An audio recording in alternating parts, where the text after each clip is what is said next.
أشهد أن لا إله إلا الله وحده لا شريك له وأشهد أن محمدا عبده ورسوله أما بعد فأعوذ بالله من الشيطان الرجيم بسم الله الرحمن الرحيم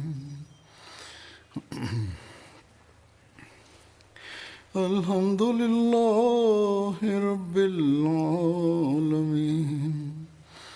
الرحمن الرحيم مالك يوم الدين إياك نعبد وإياك نستعين اهدنا الصراط المستقيم صراط الذين أنعمت عليهم غير المغضوب عليهم ولا الضالين. अॼु खां कादियान जो जलसो बि शुरू थियो आहे ऐं अहिड़ी तरह किन अफ्रीकन मुल्कनि में बि सालियाना जलसा थी रहिया आहिनि. अल्लाह ताला हर मुल्क जे जलसे खे हर लिहाज़ खां बाबरकत फ़रमाए.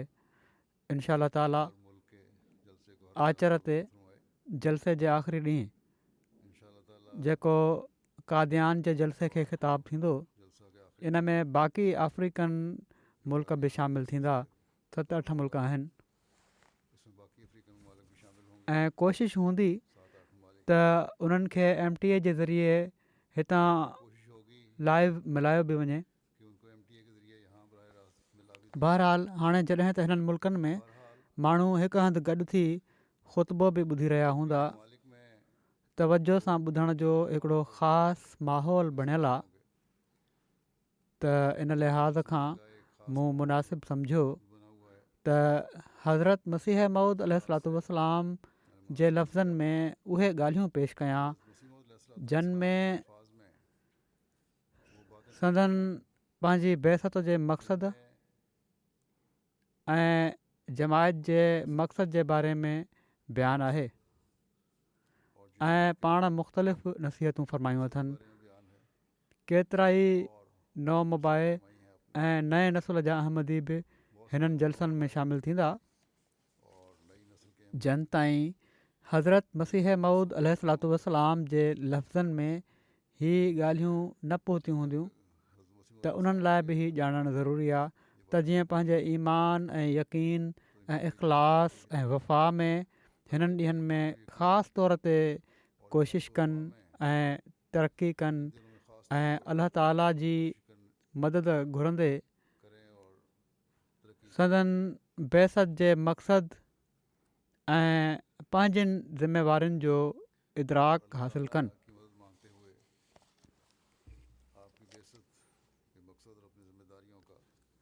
सिलसिला अहमदिया जे क़याम जो कहिड़ो मक़सदु हुयो ऐं छो हिन ज़माने में इन जो क़याम ज़रूरी हो,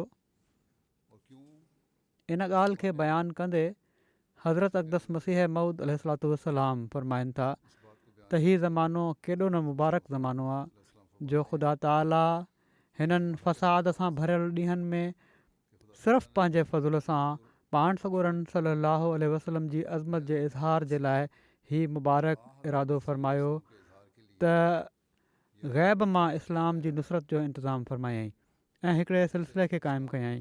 मां उन्हनि माण्हुनि खां पुछणु चाहियां थो जेके पंहिंजी दिलि में इस्लाम जे लाइ हिकिड़ो दर्द रखनि था ऐं उनजी इज़त ऐं वुक़त उन्हनि जी दिलनि में आहे, त उहे ॿुधाइनि त छा को ज़मानो हिन खां वधी करे इस्लाम ते गुज़रियो आहे जंहिंमें एतिरे क़दुरु सब्बो शतम ऐं पाण सॻोरन सल्लल्लाहु अलैहि वसल्लम जी तौहीन कई वई हुजे.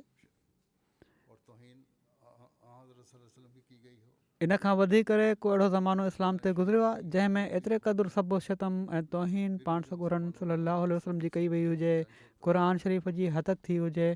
पोइ मूंखे मुसलमाननि जी हालति ते सख़्तु अफ़सोस ऐं दिली ॾुखु थिए थो ऐं कॾहिं कॾहिं मां इन दर्द विचां बेक़रार थी वेंदो आहियां त उन्हनि में एतिरी हिस बि बाक़ी नाहे बची जो हिन बेइज़ती खे महसूसु करे वठनि। छा पाण सॻोरन सलाहु वसलम जी का बि इज़त अलाह ताला खे मंज़ूरु न हुई जो एतिरे क़दुरु सबो शतम ते बि हू को आसमानी सिलसिलो क़ाइमु न करे हा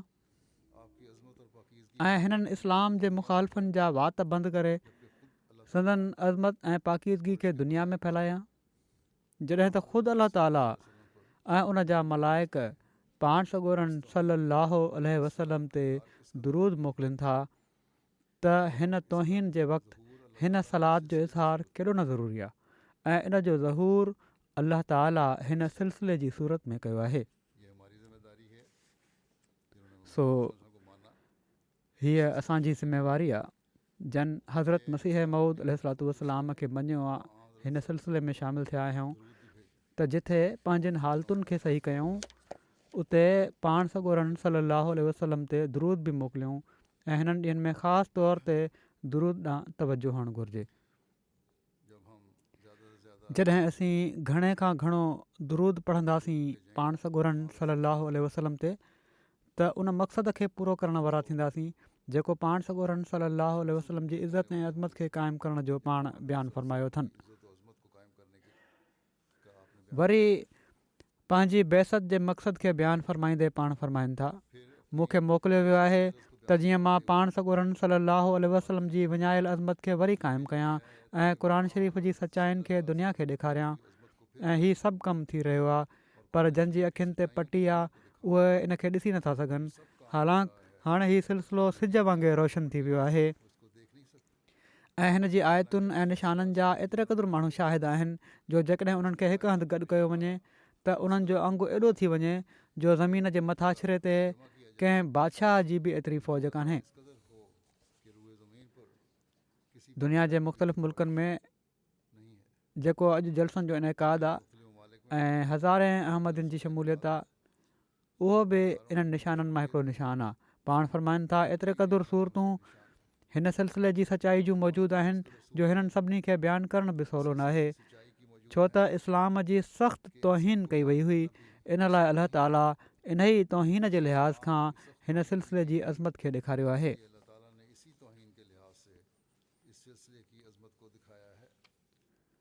वरी पाण फ़रमाइनि था त हीउ ज़मानो बि रूहानी लड़ाई जो आहे, शैतान सां जंग शुरू आहे।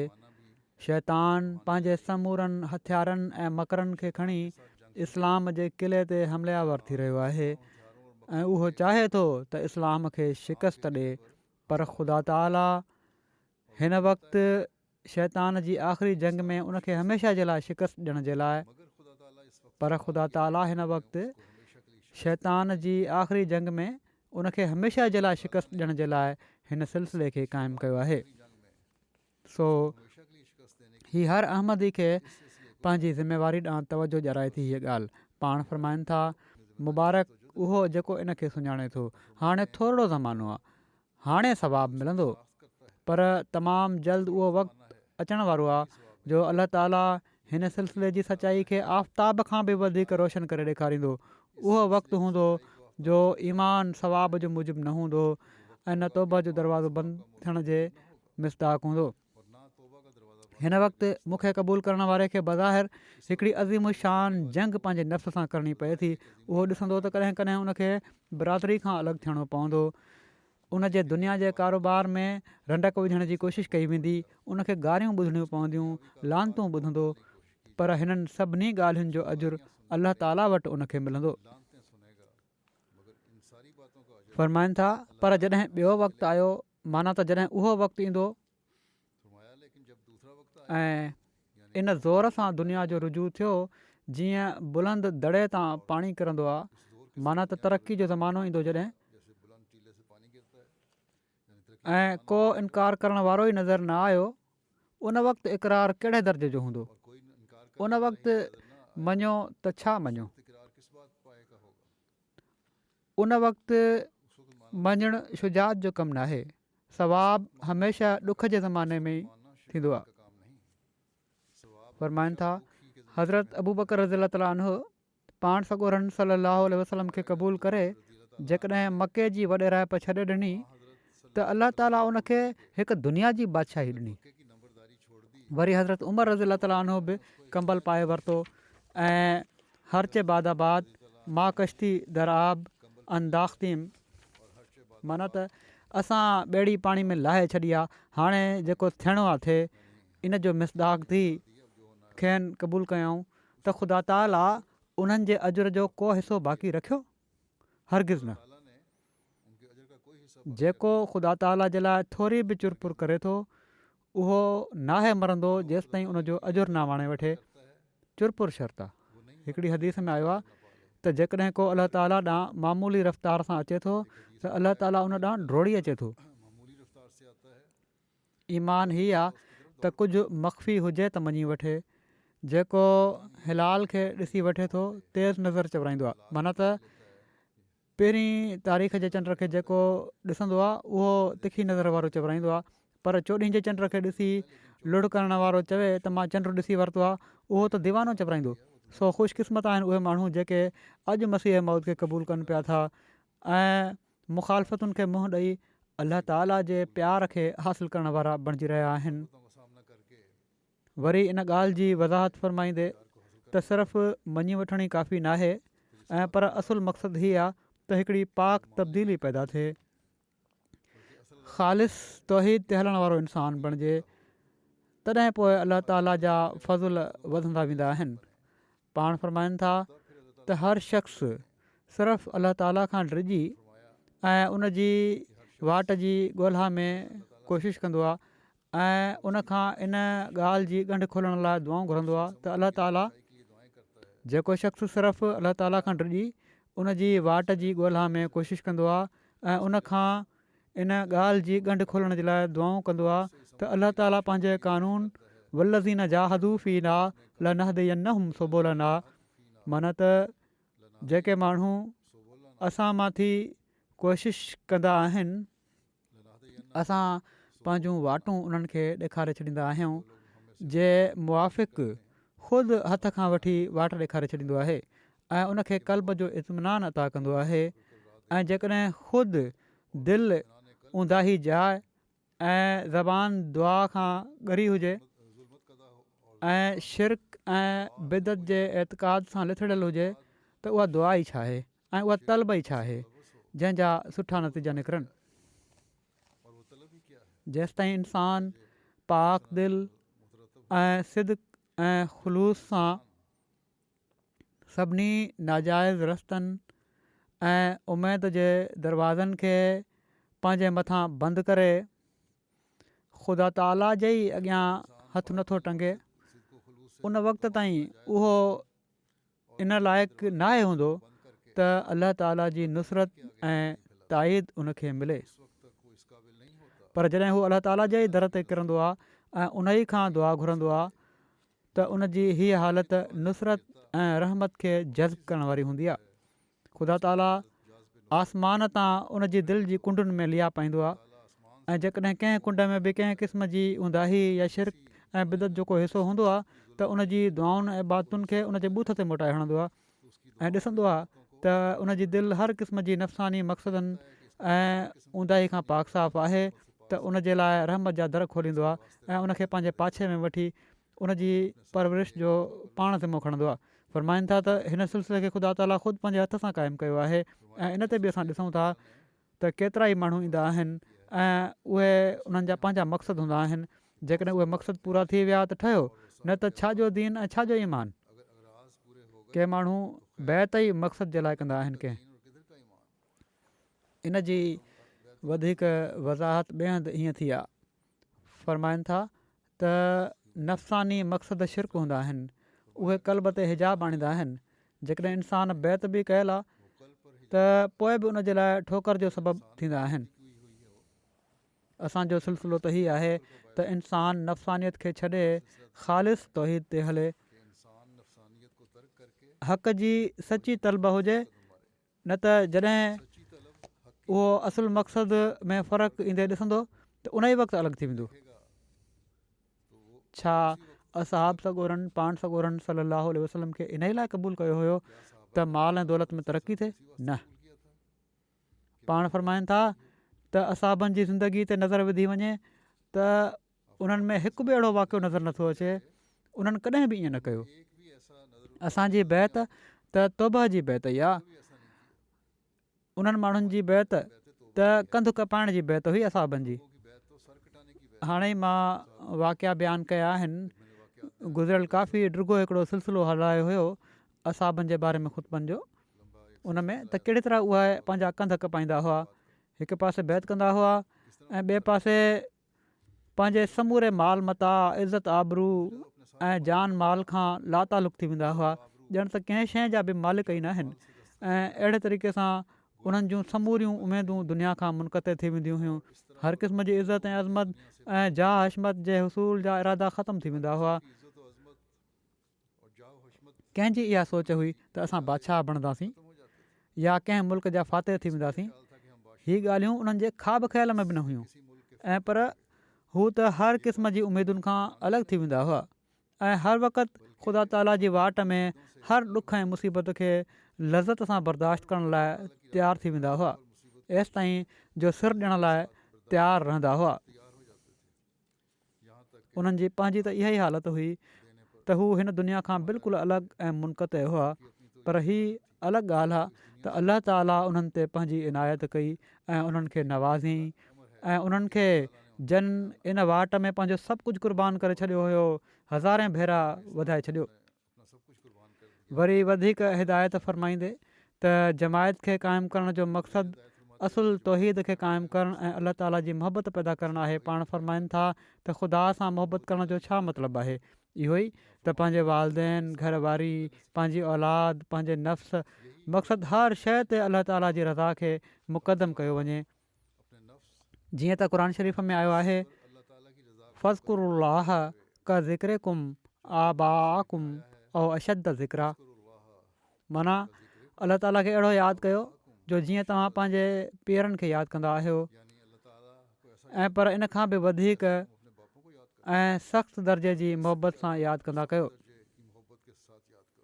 हाणे हिते बि हीअ ॻाल्हि गौर तलब आहे त ख़ुदा ताला हीअ तालीम नाहे ॾिनी त तव्हां ख़ुदा खे पीउ चवंदा कयो, ऐं पर इन लाइ हीअ सेखारियो अथई त ईसाइन वांगुरु दोखो न लॻे ऐं ख़ुदा खे पीउ करे पुकारियो न वञे। ऐं जेकॾहिं को चए त पोइ पीउ खां घटि दर्जे जी मोहबत थी त इन एतिराज़ खे रफ़ा करण जे लाइ ओ अशद ज़िक्रा रखे छॾियईं। जेकॾहिं ओ अशद ज़िक्र न हुजे हा त एतिराज़ थी सघे पियो, पर हाणे उन इन खे हल करे छॾियो आहे। सो हीअ आहे अलाह ताला जी मोहबत जेका हिकिड़े मोमिन जी दिलि में हुअणु घुरिजे, त सभिनी दुनिया जे रिश्तनि खां वधीक ख़ुदा जी मोहबत हुजे। असांखे पंहिंजा जाइज़ा वठणु घुरिजनि त छा हीअ मोहबत असां पंहिंजे अंदरि पैदा करण जी कोशिशि कयूं पिया था, या छा इन जे लाइ असांजी दिलि में का ख़्वाहिश ऐं तड़प आहे। हज़रत अक़दस मसीह मऊद अलैहिस्सलातु वस्सलाम इन मोहबत जी वधीक वज़ाहत कंदे ऐं इन जो मयार बयानु फ़रमाईंदे फ़रमाइनि था त असुल तौहीद खे क़ाइमु करण जे लाइ ज़रूरी आहे त ख़ुदा ताला जी मोहबत मां पूरो हिसो वठो, ऐं हीअ मोहबत साबित नथी थी सघे जेसि ताईं अमली हिसे में कामिल न हुजो। मोहबत सखणी ज़बान सां साबित नाहे थींदी।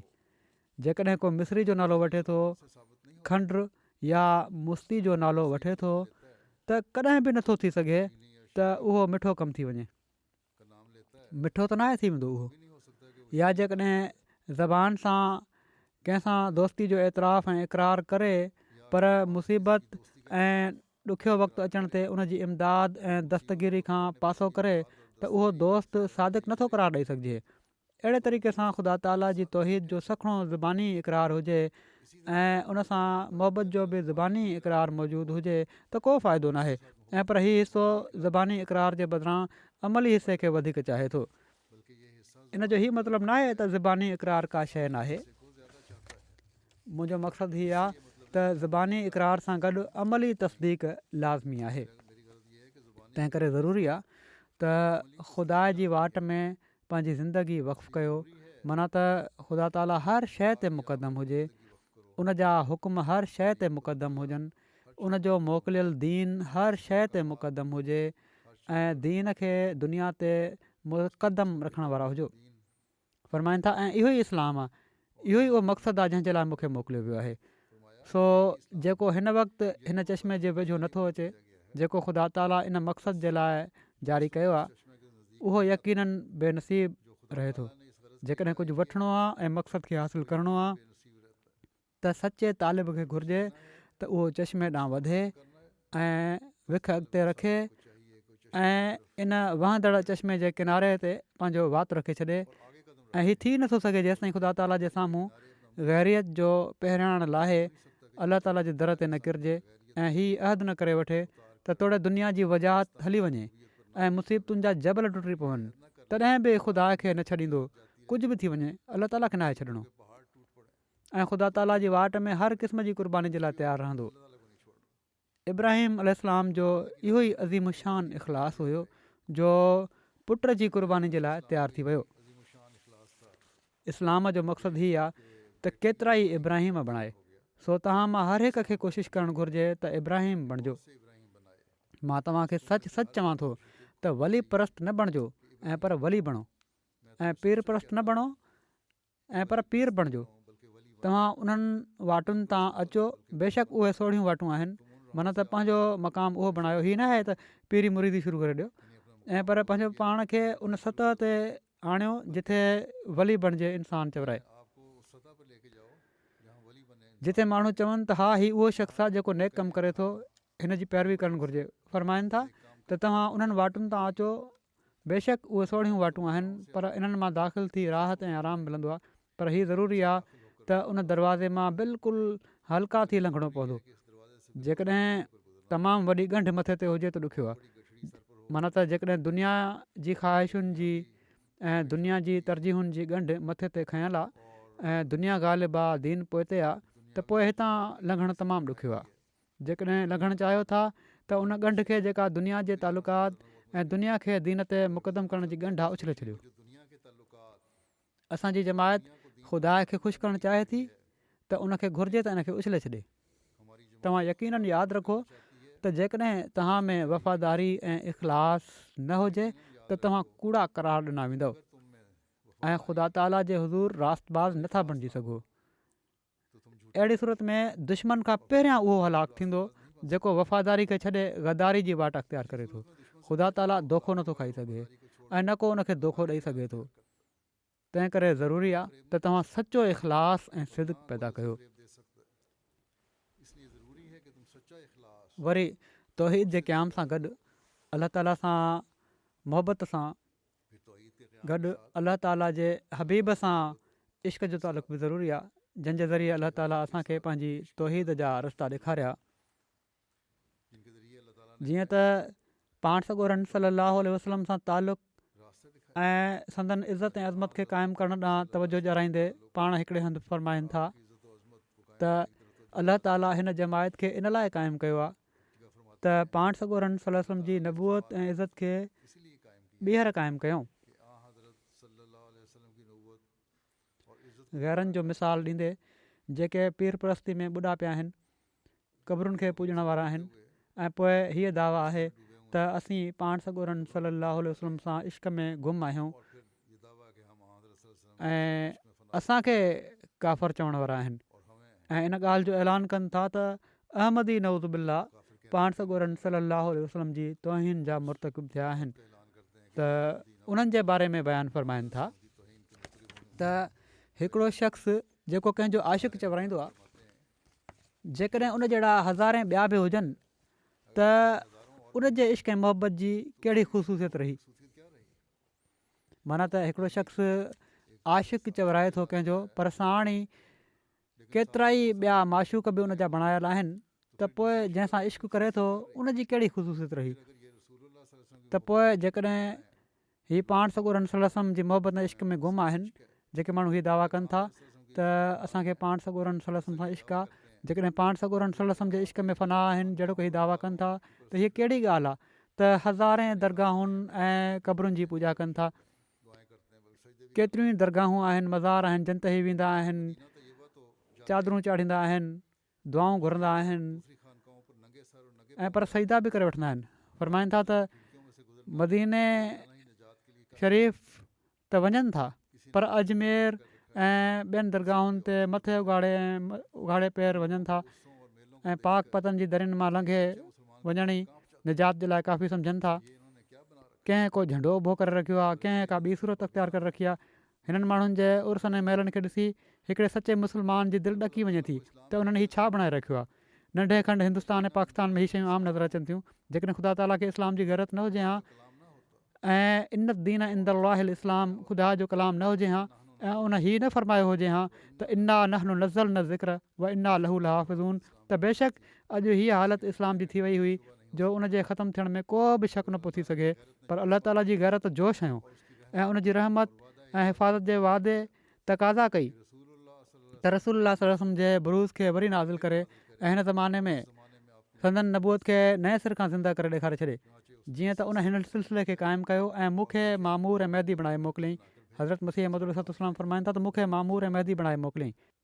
सो असांजो फ़र्ज़ु आहे ऐं तॾहिं असां बैत जो हक़ अदा करे सघूं था जॾहिं असां पंहिंजे ऐं ग़ैर जे विच में हिकिड़ो वाज़े फ़र्क़ु पैदा करे ॾेखारियूं ऐं अलाह ताला जी मोहबत ऐं इश्क रसूल सल्लल्लाहु अलैहि वसल्लम जा ग़ैर मामूली मिसाल क़ाइमु कयूं। पंहिंजी ज़ुबानुनि खे तस्बीह ऐं तहमीद ऐं दुरूद सां सणभो रखण जी कोशिशि कयूं।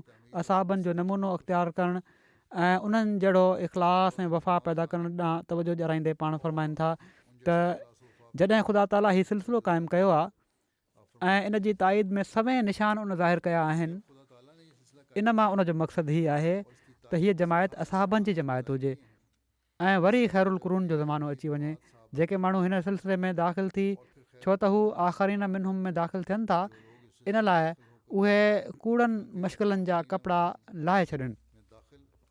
जेके माण्हू हिन सिलसिले में दाख़िल थियनि छो त उहे आख़िरीन मिनहुम में दाख़िल थियनि था, इन लाइ उहे कूड़नि मश्किलनि जा कपिड़ा लाहे छॾनि। अहमदी थियण जे लाइ कूड़ा मश्गिला जेके आहिनि ख़तमु थियणु घुरिजनि ऐं पंहिंजी समूरी तवजो ख़ुदा ताला ॾांहुं कनि। फैज आवाज़ माना त ॾिंगे ज़माने जा दुश्मन हुजनि। इस्लाम ते 3 ज़माना गुज़रिया आहिनि। हिकिड़ो क़ुरून सलासा, उनखां पोइ फैज आवाज़ जो ज़मानो जंहिं बाबति पाण सॻोरनि सल्लल्लाहु अलैहि वसल्लम फ़रमाए छॾियो त लैसू मिनी व लस्तो मिनहुम, माना त न हू मूं मां आहिनि ऐं न मां उन्हनि मां आहियां। ऐं 3 ज़मानो मसीह मौत जो ज़मानो आहे जेको पाण सॻोरनि सल्लल्लाहु अलैहि वसल्लम जे ज़माने सां ई मुल्क आहे ऐं पर हक़ीक़त में हीउ रसूलुल्लाह सल्लल्लाहु अलैहि वसल्लम जो ज़मानो आहे।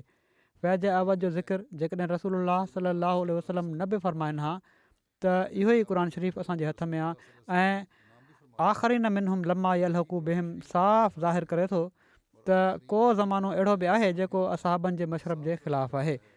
माना त उन्हनि जा अमल मुख़्तलिफ़ आहिनि इन जा ऐं वाक़िया ॿुधाइनि था त हिन 1000 साल जे विच में इस्लाम केतिरनि ई ॾुखियाईनि ऐं मुसीबतुनि जो निशानो रहियो। दीन बिगड़जंदो वियो, 2 टनि खां सवाइ सभिनी इस्लाम खे छॾे ॾिनो ऐं केतिरा ई फ़िरका मुअतज़िला ऐं इबाहती वग़ैरह पैदा थी विया। फ़रमाइनि था असांखे इन ॻाल्हि जो एतिराफ़ु आहे त को ज़मानो अहिड़ो न आहे गुज़रियो जो इस्लाम जी बरकतुनि जो नमूनो मौजूदु न हुजे, पर उहे अब्दाल ऐं औलिया उल्लाह जेके इन विचें ज़माने में गुज़रिया उन्हनि जो अंगु एतिरो थोरो हुयो जो हिननि करोड़े इंसाननि जे मुक़ाबले में जेके सिरात मुस्तक़ीम तां थिड़ी इस्लाम खां परे वञी पिया हुआ, का बि शइ न हुआ। तंहिं करे रसूलुल्लाह सल्लल्लाहु अलैहि वसल्लम नबूअत जी अखि सां हिन ज़माने खे ॾिठो ऐं इन जो नालो फैज आवाज़ रखी छॾियऊं। पर हाणे अलाह ताला इरादो फ़रमायो आहे त हिकिड़े ॿिए कसीर ग्रोह खे पैदा करे जेको असाबनि जो ग्रोह चवराए, पर छो त ख़ुदा ताला जो कुदरत जो कानून इहो ई आहे त हिन उनजे क़ाइमु कयल सिलसिले में तदरीजी तरक़ी थींदी आहे। तंहिं करे असांजी जमात जी तरक़ी बि तदरीजी ऐं कज़र माना त पोख वांगुरु थींदी। जहिड़ी तरह पोख आहिस्ते आहिस्ते वधंदी आहे अहिड़ी तरह वधंदी ऐं उहे मक़सदु ऐं मतिलबु इन ॿिज वांगुरु आहिनि जेको ज़मीन में पोखियो वेंदो आहे। उहे बुलंद रुतबा ऐं मक़सदु जिन ते अलाह ताला उनखे पहुचाइणु चाहे थो अञा तमामु परे आहिनि। उहे हासिलु नथा थी सघनि जेसि ताईं उहा ख़ुसूसियत पैदा न थिए जेका हिन सिलसिले जे क़याम मां ख़ुदा जो मक़सदु आहे। तौहीद जे इक़रार में बि ख़ासि रंग हुजे, तबतुल इल्लाह हिकिड़े ख़ासि रंग जो हुजे, अलाह ताला जे ज़िक्र में हिकिड़ो ख़ासि रंग हुजे, हुक़ूक़ अख़वान माना त पंहिंजे भाइरनि जा हक़ अदा करण में हिकिड़ो ख़ासि रंग हुजे। सो ही आहिनि असांजा मक़सद, जिन खे हासिलु करण जे लाइ असांखे कोशिशि करणु घुरिजे ऐं तॾहिं जमायती तरक़ियूं बि असां ॾिसंदासीं। वरी असांखे क़ुर शरीफ़ खे ख़ासि तवजो ऐं सम्झी पढ़ण ॾांहुं तवजो ॾियाराईंदे पाण फ़रमाइनि था, यादि रखणु घुरिजे त क़ुर शरीफ़ पहिरियनि किताबनि ऐं नबियुनि ते अहसान कयो आहे जो उन्हनि जी तालीमुनि खे जेके किसे जे रंग में हुयूं इल्मी रंग ॾेई छॾियईं। मां सच चवां थो, को शख़्स इन्हनि किसनि ऐं कहाणियुनि सां छुटकारो नथो हासिलु करे सघे जेसि ताईं हू क़ुर शरीफ़ खे न पढ़े। छो त क़ुर शरीफ़ जो ई शान आहे त हू इन्नहू लक़ौलुन फ़स्ल व मा हुव बिल हाज़िल, माना त यकीननि हू हिकिड़ो फ़ैसिलो कंदड़ कलाम आहे ऐं हरगिज़ को बेहूदा कलाम न आहे। उहो मीज़ान, मुहैमन, नूर ऐं शिफ़ा ऐं रहमत आहे। जेके माण्हू क़ुर शरीफ़ खे पढ़नि था ऐं किसो सम्झनि था, उन्हनि क़ुर शरीफ़ नाहे पढ़ियो ऐं पर उनजी बेहरमती कई आहे। असांजा मुख़ालिफ़ छो असांजी मुख़ालफ़त में एतिरे क़दुरु तेज़ थिया आहिनि? सिर्फ़ु इन लाइ त असां क़ुर शरीफ़ खे जहिड़ो ख़ुदा फ़रमायो आहे त जेको सरासर नूर, हिकमत ऐं मार्फत आहे, ॾेखारणु चाहियूं था ऐं हू कोशिशि कनि था क़ुर शरीफ़ खे हिकिड़े मामूली किसे खां वधी करे वुक़्त न ॾियनि। असां इन खे बर्दाश्त नथा करे सघूं। ख़ुदा ताला पंहिंजे फज़ल सां असां ते खोले छॾियो आहे त क़ुर शरीफ़ हिकिड़ो ज़िंदा ऐं रोशन किताबु आहे। इन लाइ असां उन्हनि जी मुख़ालफ़त जी छो परवाह कयूं? मक़सदु मां बार बार इन ॻाल्हि ॾांहुं उन्हनि माण्हुनि खे जेके मूंसां तालुक़ु रखनि था नसीहत कयां थो त ख़ुदा ताला हिन सिलसिले खे कशफ़े हक़ाइक़ जे लाइ क़ाइमु कयो आहे, हक़ीक़तूं खोलण जे लाइ क़ाइमु कयो आहे, माना त हक़ीक़तुनि जे इज़हार जे लाइ, ज़ाहिर करण जे लाइ क़ाइमु कयो आहे ऐं जंहिंजी सम्झ क़ुर शरीफ़ मां ई असांखे मिली सघे थी।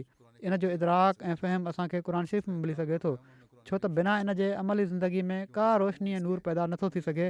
ऐं मां चाहियां थो त अमली सचाई जे ज़रिए इस्लाम जी ख़ूबी दुनिया ते ज़ाहिर थिए, जहिड़ो की ख़ुदा मूंखे इन कम जे लाइ मामूर कयो आहे। इन लाइ क़ुर शरीफ़ खे तमामु घणो पढ़ो, पर सखणो किसो सम्झी न, ऐं पर हिकिड़ी फ़िलासफ़ी सम्झी। सो इन जे मतिलबनि, मानाउनि ऐं तफ़सीर ॾांहुं हर अहमदी खे तवजो ॾियणु घुरिजे। वरी नेक अमलनि ॾांहुं वधीक तवजो ॾियाराईंदे ऐं इन जी तारीफ़ छा आहे नेक अमल जी, पाण फ़रमाइनि था क़ुर शरीफ़ में अलाह ताला ईमान सां गॾु अमल साले खे बि रखियो आहे। अमल साले उनखे चइबो आहे जंहिंमें हिकिड़ो ज़रे जेतिरो बि फ़साद न हुजे। यादि रखो त इंसान जे अमल ते हमेशह चोर पवंदा आहिनि। उहे छा आहिनि? चोर कहिड़ा आहिनि? रियाकारी। जॾहिं इंसानु ॾेखार जे लाइ हिकिड़ो अमल कंदो आहे, गुरूर, पाणपणो, त जॾहिं हू अमल करे पंहिंजे नफ़्स में ख़ुशि थींदो आहे त मां फलाणो वॾो नेक कमु करे वरितो आहे, ऐं क़िस्म क़िस्म जा बुछड़ा कम ऐं गुनाह उनखां सादर थींदा आहिनि। हीअ चोर आहिनि सभई। इन्हनि सां अमल बातिल थी वेंदा आहिनि। अमल साले उहो आहे जंहिंमें ज़ुल्म, गुरूर, ॾेखार, तकबुर, इंसानी हक़नि खे तल्फ़ करण जी सोच ताईं न हुजे। जीअं आख़िरत में इंसानु अमल साले सां बचंदो आहे, उअं ई दुनिया में बि बचंदो आहे। जेकॾहिं हिकिड़ो माण्हू बि सॼे घर में अमल साले वारो हुजे त सॼो घरु बचियलु रहंदो आहे। सम्झी वठो त जेसि ताईं तव्हां में अमल साले न हुजे, सिर्फ़ु मञणु को फ़ाइदो नाहे ॾींदो।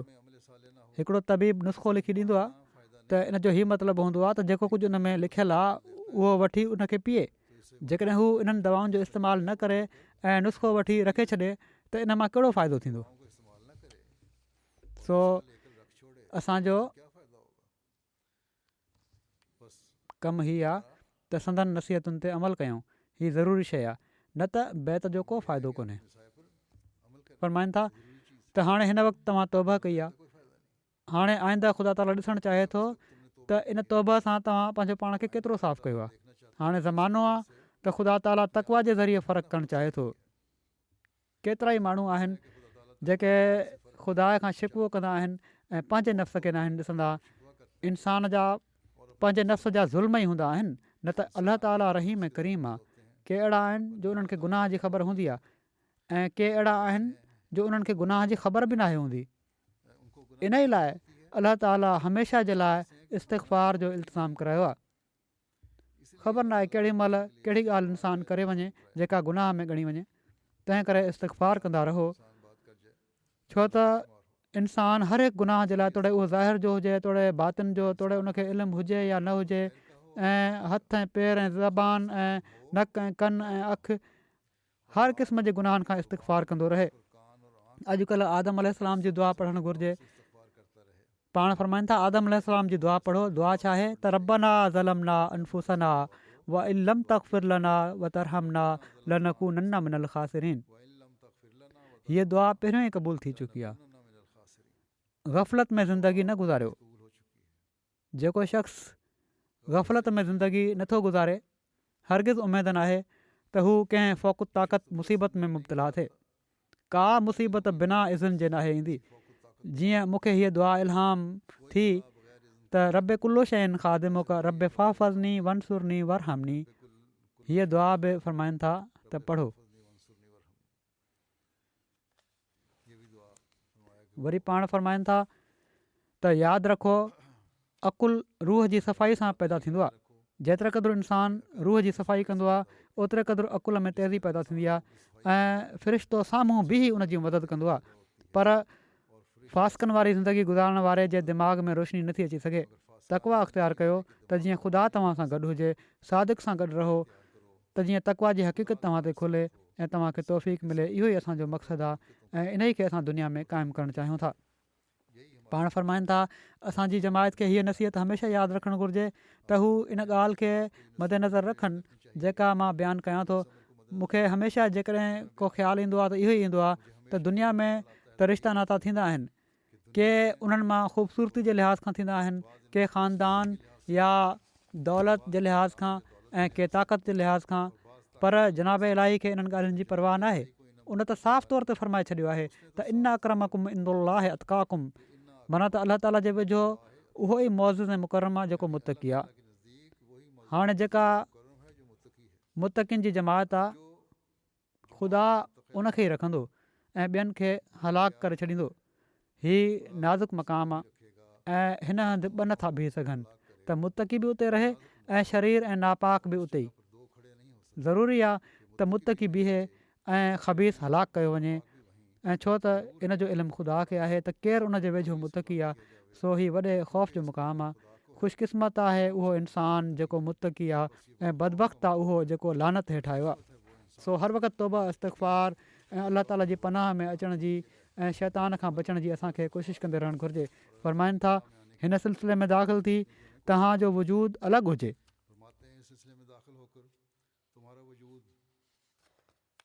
तव्हांजो वजूद अलॻि हुजे ऐं तव्हां बिल्कुलु हिकिड़ी नई ज़िंदगी गुज़ारण वारा इंसानु बणिजी वञो।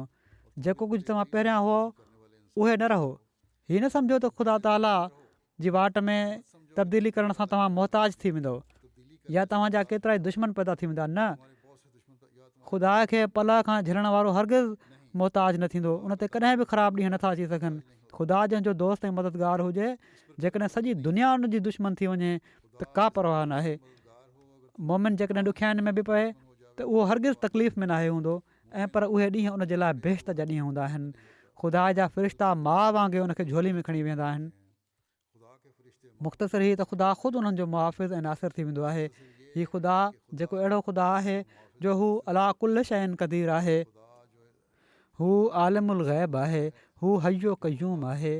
उन ख़ुदा जो पलउ झलण सां कंहिंखे तकलीफ़ अचे सघे थी? कॾहिं बि न। ख़ुदा ताला पंहिंजे हक़ीक़ी बाने खे अहिड़नि वक़्तनि में बचाए वठंदो आहे जो दुनिया हैरान रहिजी वेंदी आहे।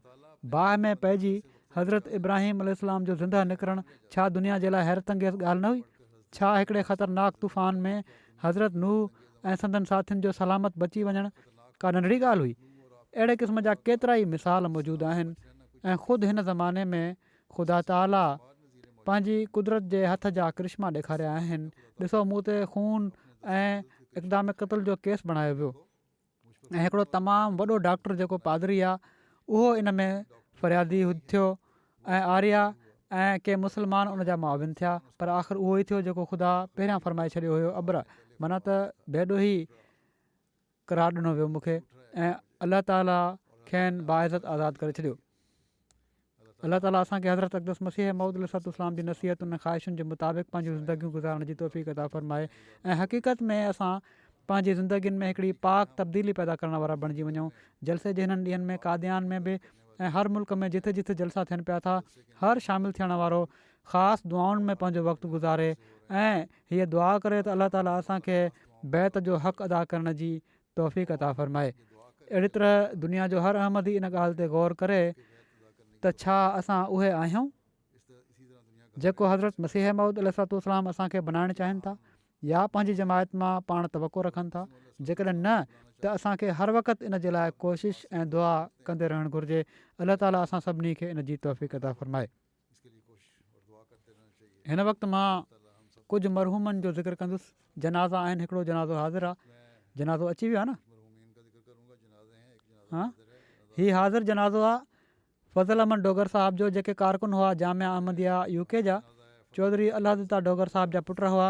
21 डिसंबर ते हिननि जी वफ़ात थी 75 सालनि जी उमिरि में। इन्ना लिल्लाहि व इन्ना इलैहि राजिऊन। मरहूम मूसी हुआ, पोइते रहिजी वियल घर भातियुनि में हिननि जी घरवारी आहे उज़मा फज़ल साहिबा ऐं 4 पुट ऐं 3 धीअरूं आहिनि। ही हिते 1992 में UK अची विया हुआ। उनखां पोइ पंहिंजा कम कंदा रहिया। पोइ 1999 में हुननि ज़िंदगी वक़फ़ कई ऐं हज़रत ख़लीफ़तुल मसीह राबे रहमतुल्लाह ताला खे वक़फ़ लाइ पेश कयूं पंहिंजो पाण। हज़रत ख़लीफ़तुल मसीह राबे अज़राए शफ़क़त हिननि जो वक़फ़ क़बूल फ़रमाए वरितो ऐं हिननि खे ज़ाती ख़िदमत जी तौफ़ीक़ मिली हज़रत ख़लीफ़तुल मसीह राबे जी काफ़ी वॾो वक़्तु। इन खां पोइ मूं हिननि जी जामिया UK में मुक़ररी कई। कुझु मुख़्तलिफ़ ही ड्यूटियूं ॾींदा रहिया। पोइ हिननि खे लाइब्रेरी जो इंचार्ज बणायो वियो ऐं उन हैसियत सां वफ़ात ताईं ही ख़िदमत जी तौफ़ीक़ हासिलु कंदा रहिया। जामिया अहमदिया UK जी लाइब्रेरी जी तयारी में हिननि तमामु अहम किरदारु अदा कयो आहे। हज़रत मसीह मऊद अलैहिस्सलाम जे वक़्त जा शायाशुदा समूरे review of religions J editions खे हिननि स्कैन कयो ऐं उन्हनि खे उते रखियाऊं, कापियूं ठाहे रखियाऊं। रूहानी ख़ज़ाइन जे ओरिजिनल एडिशन खे बि स्कैन कयाऊं, उन्हनि जूं बि कापियूं ठाहियाऊं। हिननि जा ॿार बयानु कनि था त हिननि जी वॾी ख़्वाहिश हुई त हिननि जी औलाद ख़िलाफ़त अहमदिया सां हमेशह वाबस्ता रहे ऐं फ़र्माबरदार रहे। चवंदा हुआ त जमायत जी ख़िदमत खां इंसानु कॾहिं बि रिटायर नथो थी सघे। वक़्फ़ त आख़िरी साह ताईं निभाइण जो नालो आहे ऐं मूंखे दुआ जे लाइ चवंदा हुआ त दुआ कयो मां आख़िरी वक़्त ताईं ख़िदमत कंदो रहां। ऐं अलाह ताला उन्हनि जी हीअ ख़्वाहिश पूरी फ़रमाई ऐं इस्पताल वञण खां 2 ॾींहं अॻु ताईं हीअ ख़िदमत करे रहिया हुआ। लाइब्रेरी विया ऐं कमु करे आया। हाफ़िज़ मशहूद साहब लिखनि था, जामिया जा उस्ताद आहिनि ही, त फ़ज़ल डोगर साहिब जी शख़्सियत जे बारे में जेकॾहिं चइजे त हू ख़िलाफ़त जा सचा आशिक़, वफ़ादार ऐं जानसार हुआ त इन में कंहिं क़िस्म जो को वधाउ न आहे। वरी चवनि था त फ़ज़ल डोगर साहिब हक़ीक़ी वाक़फ़े ज़िंदगी हुआ जिन खे असां हर वक़्तु जामिया अहमदिया जी लाइब्रेरी खे पंहिंजे ॿारनि वांगुरु चिमकाईंदे, संवारींदे ऐं सिधो कंदे ॾिठो आहे। पुराणा मुसवदा आणे आणे उन्हनि खे स्कैन कंदा हुआ ऐं उन्हनि जा सुहिणा जुल्द कराए लाइब्रेरी जी ज़ीनत बणाईंदा हुआ। बेशक ही हिननि जी अणथक महिनत ई हुई जो जामिया अहमदिया जी लाइब्रेरी में हिन वक़्तु 25,000 खां वधीक किताब मौजूदु आहिनि, जॾहिं त वसीला तमामु महदूद आहिनि। हज़रत ख़लीफ़तुल मसीह राबे बि हिननि जो हिकिड़े ख़ुतबे में जेको मुंहिंजे वालिद हज़रत साहिबज़ादा मिर्ज़ा मंसूर अहमद साहिब जी वफ़ात महिल ॾिनो हुयो, उन में ज़िक्र कयो हुयो हिननि जो ऐं हिननि जा थोरा मञा हुआऊं ऐं हिननि जे कमनि जी तारीफ़ कई हुआऊं। जलसे जूं ड्यूटियूं हीअ ॾींदा रहिया, हमेशह मूंसां गॾु बि ॾींदा रहिया रबुआ में जलसे जूं ड्यूटियूं। ऐं हमेशह मां हिननि खे वॾी महिनत सां ऐं ॾींहुं राति हिकु करे कमु कंदे ॾिठो आहे। को फ़िकिर न हूंदो हुयुनि। हिननि जा ॼाटरा आहिनि शाहिद इक़बाल, सदर ख़ुदामुल अहमदिया आहिनि स्विट्ज़रलैंड जा या रहिया आहिनि। हीअ चवनि था त जॾहिं बि ॻाल्हि थींदी हुई हमेशह मूंखे हीअ चवंदा हुआ त निमाज़ पढ़ी अथई या न। निमाज़ुनि जी तलक़ीन कंदा हुआ ऐं इन पासे ख़ासि तवजो ॾियाराईंदा रहंदा हुआ। अलाह ताला हिननि सां मग़फ़िरत ऐं रहम जो वर्ताव फ़रमाए ऐं हिननि जी औलाद खे बि जमायत सां ऐं ख़िलाफ़त सां वाबस्ता हमेशह रखे।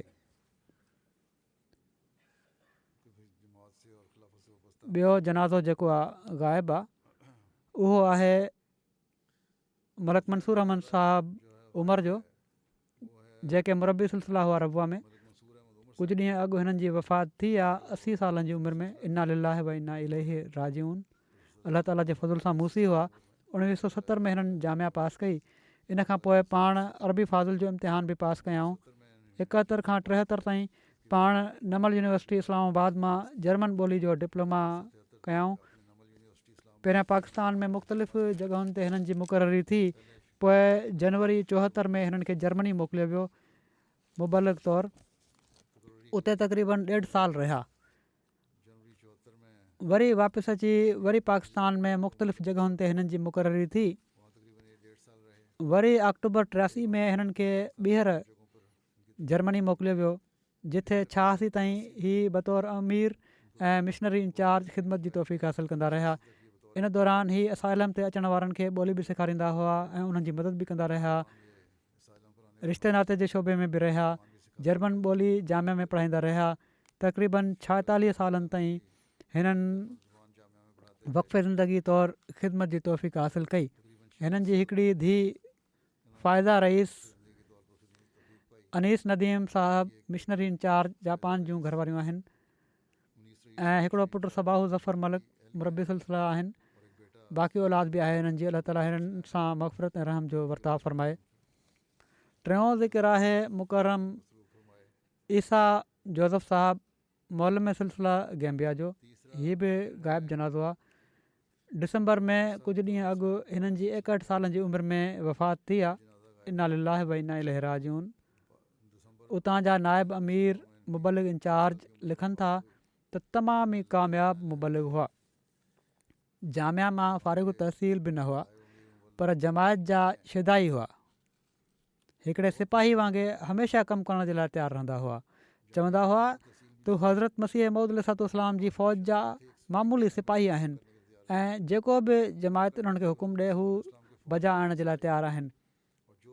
जलसे ऐं ॿियनि जमायती प्रोग्रामनि में हू हमेशह पंहिंजी जमायत जे माण्हुनि सां गॾु रहंदा हुआ ऐं उन्हनि जे सुवालनि जा जवाबु ॾींदा हुआ ऐं उन्हनि जी तरबियत कंदा हुआ। उन्हनि ॿुधायो त हू पाकिस्तानी अहमदनि जी क़ुर्बानीुनि खे रश्क जी नज़र सां ॾिसनि था ऐं हमेशह उन्हनि जे लाइ दुआ कनि था ऐं उन्हनि जी इज़त कनि था। ख़िलाफ़त सां ख़ासि मोहबत जो तालुक़ु हुयो। दुआउनि जे लाइ ख़त लिखंदा हुआ ऐं जवाब जॾहिं मिलंदा हुआ त वॾी मोहबत ऐं प्यार सां उन्हनि जो ज़िक्र कंदा हुआ। ख़िलाफ़त सां मोहबत उन्हनि पंहिंजे ॿारनि में बि पैदा कई आहे ऐं ॿारनि खे बि हीअ चवंदा आहिनि त ख़लीफ़े वक़्त खे ख़त लिखंदा कयो। मुरबी सिलसिला आहिनि, सेरियालून में आहिनि अॼुकल्ह। हू चवनि था ही बि गैम्बिया में रहिया आहिनि सईद साहब, त ही पैदा त सेनेगाल में थिया हुआ ऐं उनखां पोइ ही गैम्बिया अची विया नौकिरी जे सिलसिले में या पढ़ी ऐं नासिर अहमदिया सेकेंड्री स्कूल में फ्रेंच टीचर तौरु ख़िदमतूं अंजाम ॾेई रहिया हुआ। इन ई दौरान उन्हनि अहमदियत क़बूलु कई। पोइ इख़लास ऐं वफ़ा में क़दम अॻिते वधाईंदा विया। 1997 में हज़रत ख़लीफ़ुल मसीह राबे रहमतुल्लाह ताला जे इरशाद हेठि सॼे सेंट्रल स्टाफ गैम्बिया छॾे ॾिनो त हिननि खे नासिर अहमदिया सेकेंड्री स्कूल जो प्रिंसिपल बणायो वियो। इन हैसियत में नुमाया ख़िदमतूं सरंजाम ॾिनऊं। इन खां पोइ हिननि खे एरिया मिशनरी बणायो वियो ऐं हिन वक़्तु वफ़ात ताईं हू इन ई ते क़ाइमु रहिया। ईसा जोज़फ़ साहब जे ज़रिए केतिरनि ई उञारनि रूहनि अहमदियत क़बूलु कई। दीनी इल्मु बि ॾाढो हुयो हिननि जो। पाण पढ़ी उन्हनि इल्मु हासिलु कयो। गैरहमदनि सां तमामु भला तालुकात हुआ। इन लाइ अक्सर इलाइक़े जा चीफ्स इमाम हिननि जी ॾाढी इज़त कंदा हुआ ऐं जेकॾहिं को इलाइक़े में अहमद जी मुखालफ़त या शरारत करणु चाहींदो हुयो त कॾहिं कॾहिं हीअ शरीफ़ तबा माण्हू मुक़ाबले ते अची वेंदा हुआ, ॼमी बीहंदा हुआ ऐं मुखालिफ़ मुंहुं भर किरिया। वरी हीअ लिखनि था त हिननि जी हिकिड़ी ख़ूबी हिननि जो साहिब इल्मु हुअणु हुयो। हिननि जो मुतालियो तमामु वसी हुयो, जहिड़ो की मूं चयो, ऐं जमाती लिटरेचर ते उबूर हासिलु हुयो। जलसे सालाने जे दौरान केतिरा ई भेरा हिननि खे तक़रीरुनि जा मौक़िया बि नसीबु थिया। अहिड़ी तरह जमायती रिसालनि में हिननि जा मज़मून छपजंदा हुआ। आजिज़ी ऐं इनक़सारी हिननि जो ख़ासि गुण हुयो। पाण साहिबु राय बि हुआ ऐं हमेशह अहम फ़ैसिलनि में हिननि खे शामिलु कयो वेंदो हुयो ऐं हिननि जी अक्सर राय सही निकिरंदी हुई। तहजिद पढ़ंदड़ हुआ, दुआऊं घुरंदड़ हुआ, तमामु घणा सचा ख़्वाब ॾिसंदा हुआ ऐं जॾहिं बि को हिननि खे दुआ जे लाइ चवंदो हुयो त उनखे सलाह ॾींदा हुआ त पहिरियां ख़लीफ़े वक़्त खे दुआ जे लाइ ख़त लिख ऐं पोइ पाण बि दुआ घुरंदा हुआ। वरी गैम्बिया जा मुबलिग आहिनि मसूद साहब, उहे चवनि था तबलीग जो हिननि खे ॾाढो शौक़ु हुयो। केतिरनि कलाकनि जो सफ़र करे परे परे ॻोठनि में वेंदा हुआ। तमामु नफ़ीस तबियत जा मालिक हुआ, खिल मुख हुआ। ख़ुशी हुजे या ॾुखु हुजे, बीमारी हुजे या परेशानी, हर वक़्तु मुरकंदा रहंदा हुआ। हर हिक सां मुरकंदड़ चहिरे सां मिलंदा हुआ। हर हिक सां अहिड़े तपाक ऐं गरमजोशी सां मिलंदा हुआ जो हू सम्झंदो हुयो त बसि मूंसां ई हिननि खे प्यारु आहे। वॾा रहम दिल ऐं नरम ऐं शफ़ीक़ हुआ। कॾहिं बि कंहिंजी गिला न कंदा हुआ ऐं न कंहिं मामले में दख़ल ॾींदा हुआ। इताद तमामु घणी कंदा हुआ। पंहिंजे ऑफिसरनि जी मातहतनि जो ख़्यालु रखंदा हुआ ऐं उन्हनि जी हौसले अफ़ज़ाई कंदा हुआ। ऐं चवनि था जॾहिं बि हिननि जो पतो करायो वियो, राब्तो करण जी कोशिशि कई वई त पतो लॻंदो हुयो त फ़ारिग ॾींहंनि में त हीअ तबलीग जे लाइ ॿाहिरि निकितल आहिनि। व्हाट्सएप स्टेटस ते क़ुरानी आयतूं, हज़रत मोहम्मद मुस्तफ़ा सल्लल्लाहु अलैहि वसल्लम जूं हदीसूं, हज़रत मसीह मऊद अलैहिस्सलाम ऐं ख़लीफ़नि जूं तबलीगी ऐं तरबियती पोस्ट्स ऐं ख़लीफ़नि जूं तस्वीरूं रोज़ानो बाक़ाइदगी सां लॻाईंदा हुआ ऐं अहमदी ऐं गैर अहमदी माण्हुनि खे मोकिलींदा हुआ। तबलीग जो तमामु घणो शौक़ु हुन। अलाह ताला हिननि सां मग़फ़िरत ऐं रहम जो वर्ताव फ़रमाए। हिननि जी औलाद खे बि हिननि जूं नेकियूं जारी रखण जी तौफ़ीक़ अता फ़रमाए।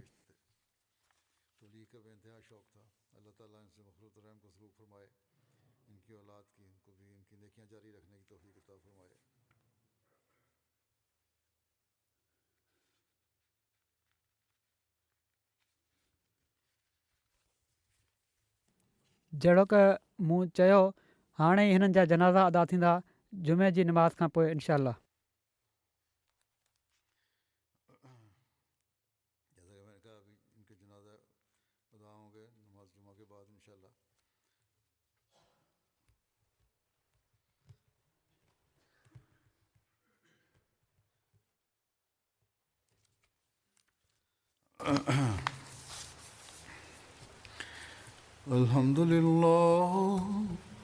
अल्हम्दुलिल्लाह नहमदुहु व नस्तईनुहु व नस्तगफिरुहु व नुमिनु बिही व नतवक्कलु अलैहि व नऊज़ु बिल्लाहि मिन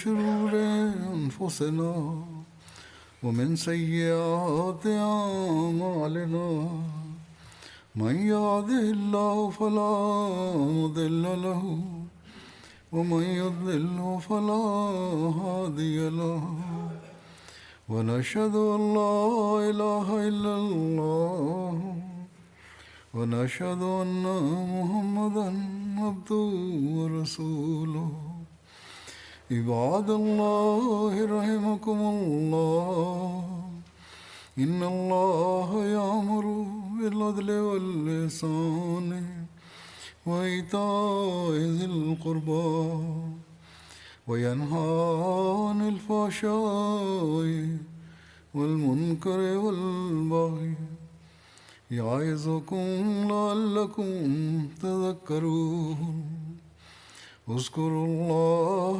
यज़्कुरुकुम वदऊहु यस्तजिब लकुम वलज़िक्रुल्लाहि अकबर।